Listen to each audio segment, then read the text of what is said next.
Now I'll show you how to do an ED triage. So first I'll scroll down and look for my patient in the wait room. So I'm going to do this triage on test Paul. I have him highlighted green.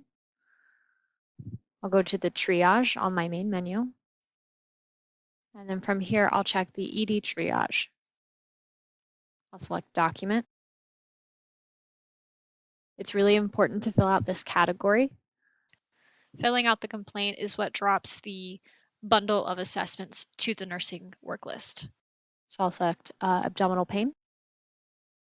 The trauma code is what level of resources will be needed. So if this was a full, that would be for like a heart attack or a stroke.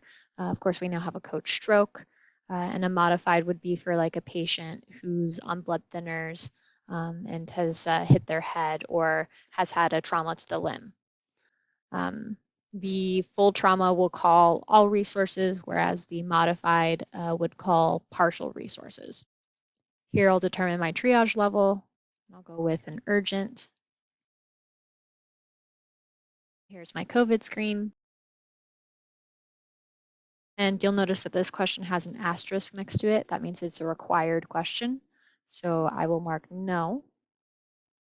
If a patient is having suicidal thoughts, you would most likely want to use the mental health complaint. I'll document my vital signs.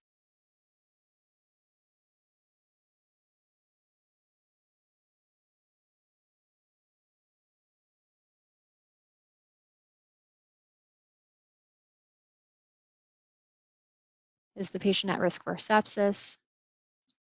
I would want to review my sepsis screening parameters for the vital signs or the suspected infection areas to determine if they're appropriate for sepsis screen. For this question here, I have verified patient home medications. If you have reconciled the home meds, then you can say yes. If you have not, it will drop a item to the work list for the primary ED nurse to take care of. And then I'll select save. And here, this prompt is letting me know that that home meds intervention is going to flow to the work list. So I'll just select OK. And to get back to the ED tracker board, I'll select tracker.